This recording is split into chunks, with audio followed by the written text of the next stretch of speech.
mudança nos carros de aplicativo gera um descontentamento em passageiros e motoristas. Com o avanço da vacinação e a diminuição dos casos de Covid-19, bares de Ribeirão Preto voltam a funcionar com protocolos de segurança.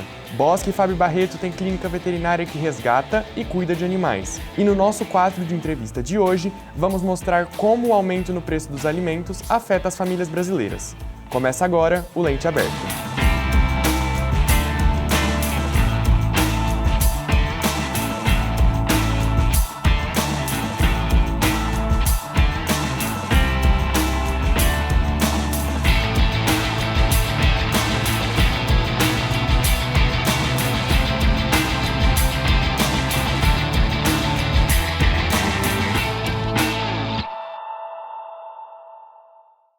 A Comissão de Assuntos Econômicos aprovou um projeto de lei que cria um programa de estabilização no preço do petróleo e derivados no Brasil. O objetivo é criar novas políticas de preços internos e diminuir os impactos do aumento do preço do barril de petróleo, contendo assim a alta nos preços dos combustíveis. O texto do projeto também busca evitar os aumentos sucessivos no preço do gás de cozinha. O projeto segue agora para o plenário e ainda precisa ser votado. Mas enquanto isso não acontece, o preço dos combustíveis continua afetando diariamente a vida do brasileiro. Se você utiliza carros de aplicativo, provavelmente está incomodado com as demoras nas corridas, motoristas constantemente cancelando as viagens e os preços absurdos. Mas essas mudanças têm explicação. A Uber está presente na vida de mais de 22 milhões de brasileiros. Diariamente, o serviço é utilizado de norte a sul do país para solicitar carros de aplicativo ou entregas. Mais recentemente, o serviço vem passando por reestruturações na operação, mas as novas regras não agradam passageiros, muito menos os motoristas. E agora, os dois precisam se readequar a essa realidade de acordo com as mudanças. Acompanhe agora na reportagem de Isabela Freschi. Rosimara conheceu a Uber há 6 anos. Depois disso, nunca mais usou outros meios de transporte. Para a dona de casa, o principal atrativo é a segurança.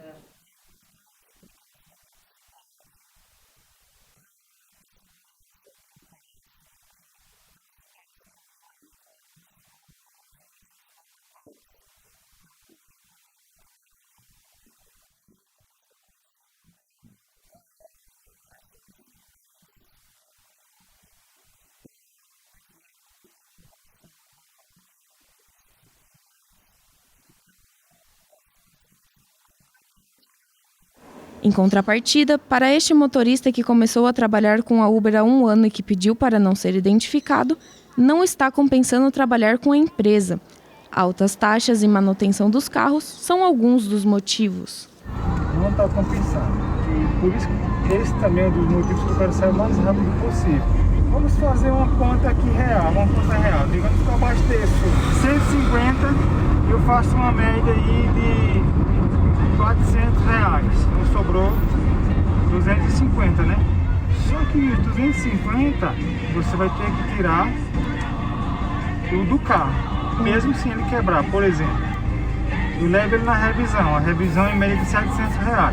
Sim. Aí eu tô falando de um carro novo. Sim. Imagina essa situação de um carro mais usado, agora, por isso que muitos tem um carro um pouco mais antigo abandonaram, porque não consegue manter mais. Fundada em 2010 nos Estados Unidos, a Uber chegou ao Brasil 4 anos depois e logo expandiu sua atividade por todo o país.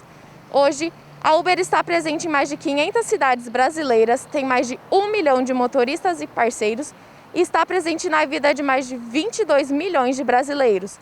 Mas a mudança na regra pode mudar o rumo dessa história. Para este professor universitário, especialista em gestão de empresas, a Uber ainda está se adequando à realidade brasileira. A Uber está se adequando à realidade do cenário que ela opera. Então, hoje você tem algumas restrições de arrecadação impostas pelas regras de alguns municípios e ela está se adequando à demanda dos seus clientes mais exigentes também, tentando restringir o modo de operação, algumas opções que o próprio motorista pode fazer ao trabalhar frente ao aplicativo. Ainda segundo o especialista, a Uber ainda irá se recuperar dos efeitos da pandemia.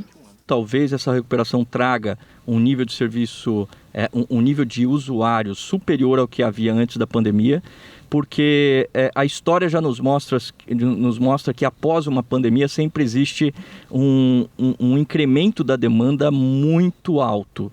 Então, a Uber acaba, através dessa estratégia, demonstrando que existe ali uma percepção real deles de que eles vão ter uma demanda mais acentuada do que a oferta.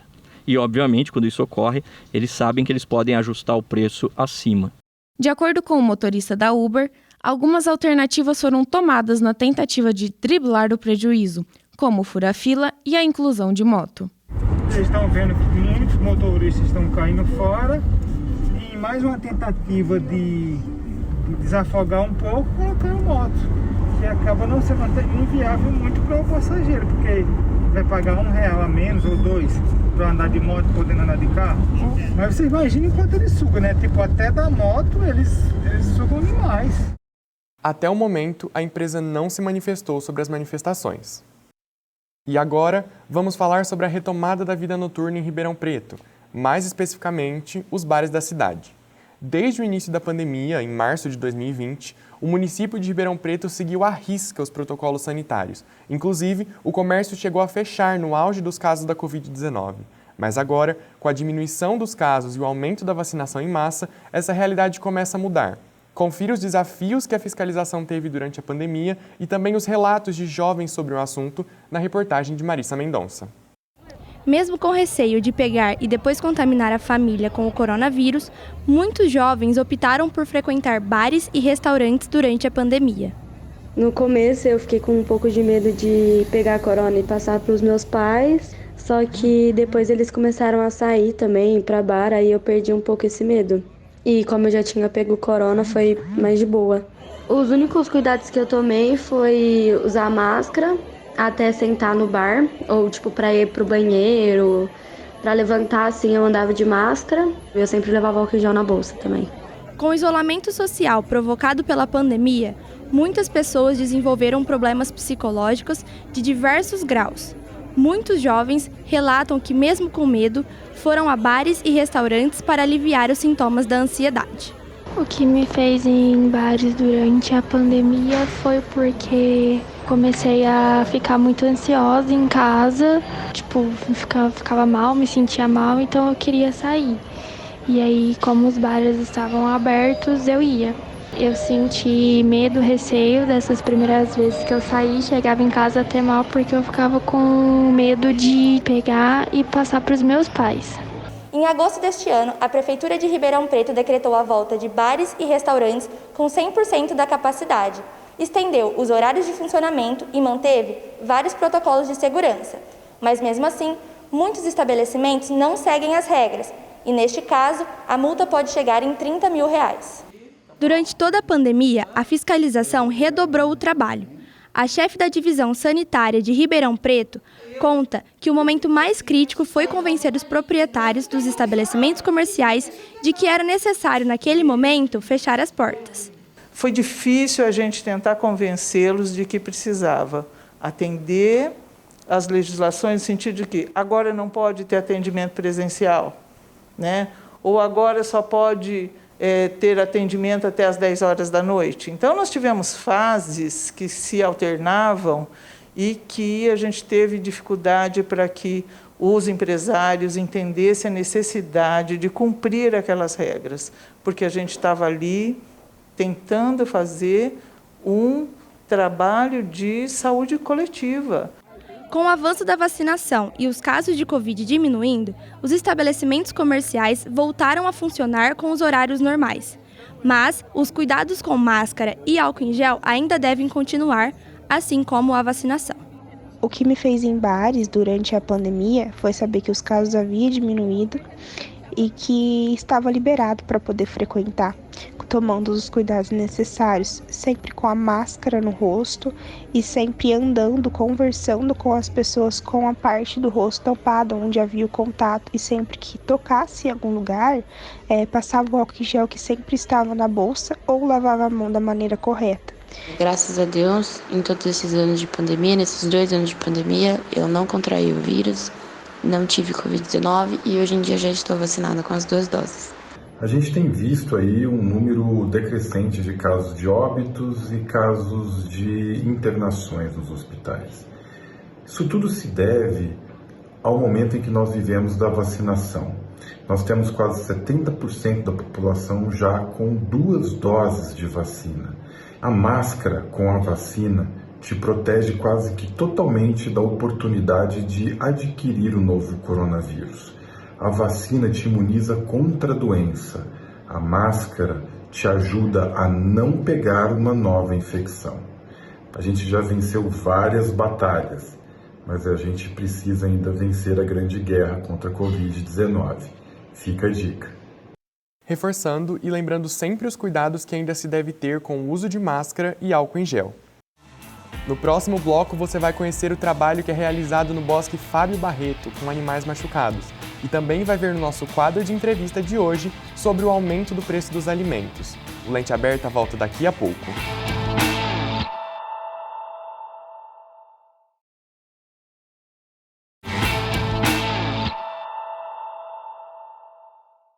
Se você é de Ribeirão Preto, provavelmente já foi ao Bosque Fábio Barreto.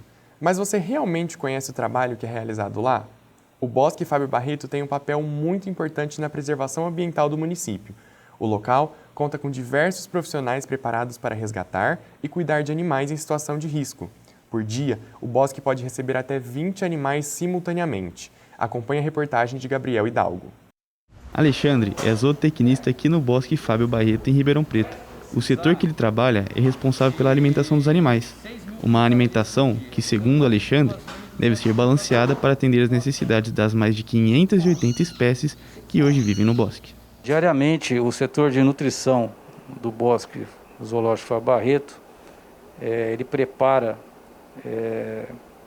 são aproximadamente mais de 450 quilos de alimentos que são manuseados, que são manipulados, que são preparados em bandejas e depois levados até os recintos. Tudo isso é elaborado com dietas, nós temos que fazer o acompanhamento. Você consegue perceber se os animais estão se alimentando diariamente, o comportamento. O Bosque Fábio Barreto, em Ribeirão Preto, é uma das poucas reservas de mata atlântica do município.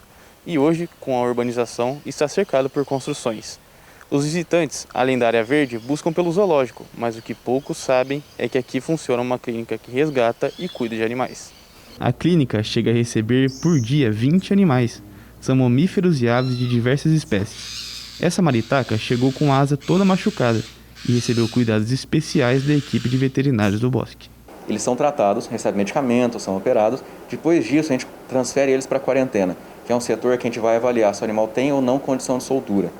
Alguns animais recebem tratamento mais intensivo para voltar a ter qualidade de voo, voltar a reaprender a caçar. E nisso a gente vai avaliar se o animal tem como voltar ou não. Se a gente avaliou que o animal tem condição de soltura, ele vai ser transferido para uma área de soltura de alguns parceiros nossos para fazer a finalização desse processo. Além dos animais, o bosque tem a preocupação também com a flora e apresenta o projeto de compostagem, que une os cuidados animais com a vegetação local. Você pode fazer uma compostagem com ela. Nós temos também as fezes dos animais, dos mega herbívoros, né? Dos animais, principalmente da elefante, né? Da elefante março, e são depositadas no setor, onde você facilita muito o trabalho depois do plantio novamente das mudas aqui do próprio bosque, porque não deixa de ser um adubo natural.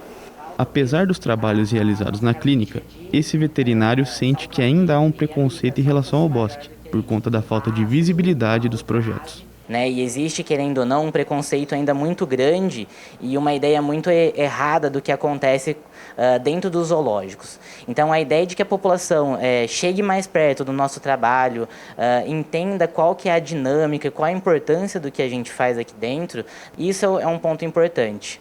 E que nós não estamos aqui simplesmente pegando o bicho ou capturando o bicho e colocando para exposição, muito pelo contrário. Então, os bastidores aqui é um ponto bastante importante que a população ela precisa realmente conhecer e é onde ela começa, talvez, entender e dar valor. O bosque fica aberto de quarta-feira a domingo, das 9 da manhã às 4h30 da tarde. Para mais informações, ligue neste telefone que aparece no vídeo. Não é querendo assustar você, mas desde 2020 o preço do óleo de soja subiu 88%.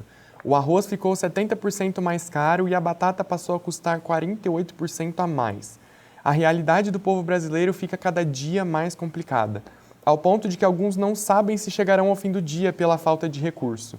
O aumento do preço dos itens básicos de sobrevivência contribuiu muito para que essa situação se instaurasse. Agora, os brasileiros precisam diariamente tomar decisões difíceis. Mas será que esse aumento é mesmo causado pela inflação? É o que vamos descobrir no nosso quadro de entrevista com a repórter Carila Covas. Olá! Na nossa entrevista de hoje, vamos conversar com Denise Alessandra Defina, que é economista, para falar sobre o aumento nos preços dos alimentos. Muito obrigada por ter aceito o nosso convite. É um grande prazer estar aqui, agradeço pelo convite. Professora, a alta da inflação é o principal motivo para o aumento no preço dos alimentos? Não só. O preço dos alimentos encareceu bastante, não só pela questão da inflação. Existem vários fatores que contribuem para esse aumento. O Brasil vem de um período de seca, né, desde o ano passado, uma seca grande. Essa seca que se estendeu aí desde o começo, né, do ano, trouxe um período de falta de chuvas. Isso trouxe uma crise hídrica, né, que se estendeu por muito tempo. E essa questão de crise hídrica, falta de chuvas, alavancou um preço mais alto na oferta, né, dos alimentos, que acabou encarecendo o preço dos alimentos. E a gente sabe que os alimentos são commodities.